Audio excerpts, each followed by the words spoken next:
I thought I'd tell you a bit of a story how I came to meet Nina. No. And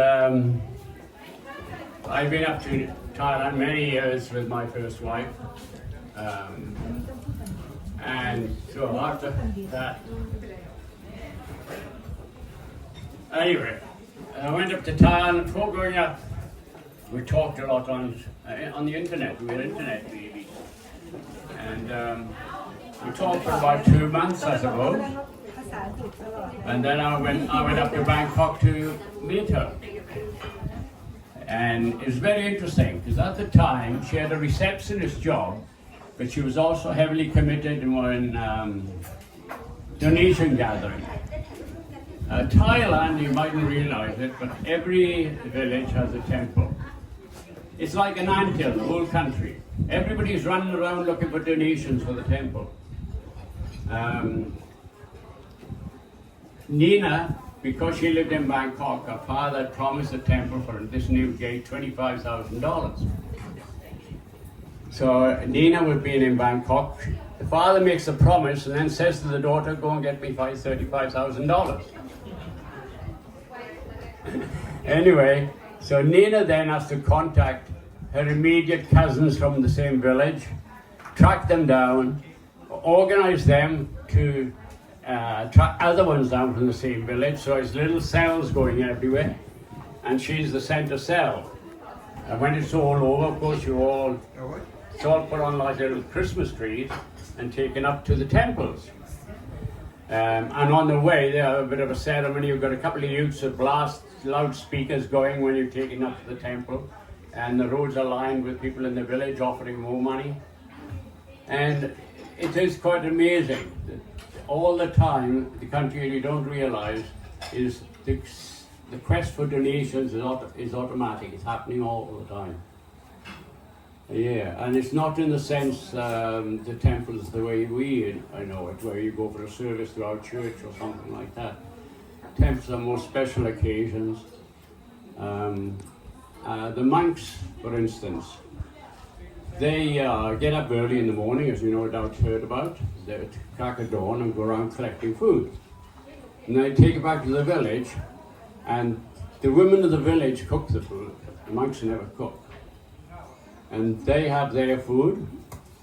And then they don't eat after that, do they, Nina, until the evening. They can drink milk in the evening. Yes, just milk.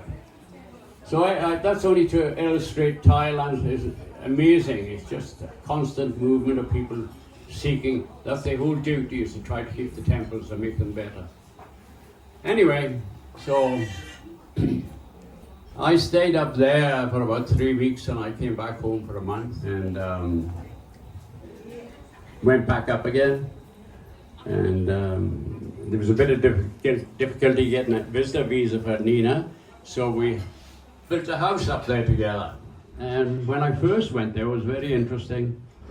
We'd go into a lift, into the elevator from the apartments, and you go down. And I automatically, getting out of a lift, stand back and let women go first, and so forth. And Nina used to go right berserk. She'd go out with the mob, and I'd follow. I'd be coming out last. She'd say to me, you know, she said, you are stupid. In Bangkok, you do not do that. Everybody is moving past. You have to go quick. But I still kept doing it. She said, they think you're a gentleman. They not think you're a gentleman. They just think you're stupid.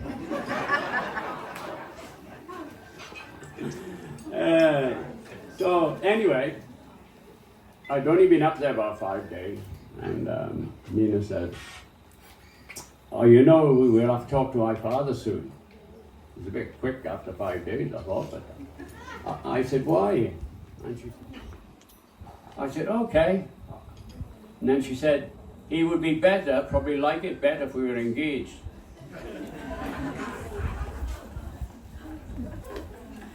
And so I say, oh. So the next day, we get a flight up. It's an hour's flight up to where the village is. And so we go in, and there was no tacit consent given to me. He didn't say yes or anything. All I realized. So the engagement party happened within about 4 hours of me arriving at the village. And that was all right, because I thought, well, you can always change your mind. I thought I wasn't too concerned about it. I said I wasn't too concerned about it. So that night, back to the hotel, I'm bloody 7 o'clock in the morning, Nina's shaking me. Wait, what's happening? My family are coming. Your family are coming, 7 o'clock in the morning? Yes. I said, what for? We got to buy my fiancée gold. I said, what's fiancée gold? Oh, when you get engaged, you have to buy your fiancée fancy gold. That's the ring and the necklace and the bracelet. No. And so a father, a mother, a brother, his wife, their daughter, who else was there? I think there was somebody else there. And down to the shopping mall, but they were half an hour early, so we're sitting on a stone wall outside the shop mall waiting for half an hour so we can go in and buy fiancée gold. So I often look back at it and think, what the hell, 1 week I was wrapped up, cooked like a goose and done over.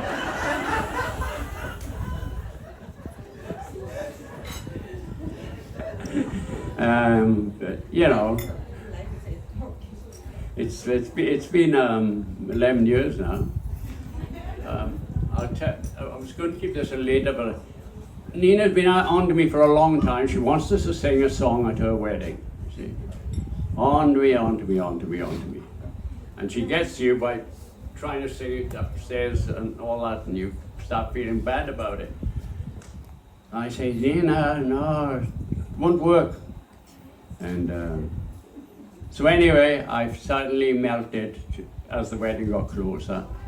So that might be on. Might be. Then the other thing was, she is practice.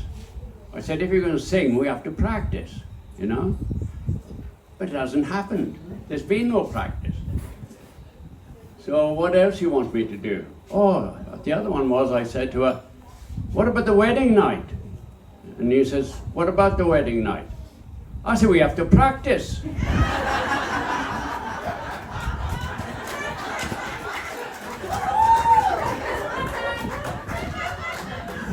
We practiced 11 years. That's what she said. You had 11 years to practice. No. Practice that.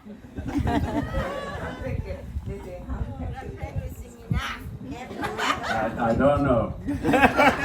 Didn't get me anywhere anyway. Good try. Yeah. So that's basically how we got together, and it's been an interesting journey. Some of the times you're not quite sure if you're in heaven or hell. But when it's over, they're both beautiful. I probably deserved more than I got, actually. Bad. I deserved more. And I got What you want? And I got my share. Okay. Well, I'll have to give you a little story to fill in the time. So we'll see what happens later on. Okay. All right.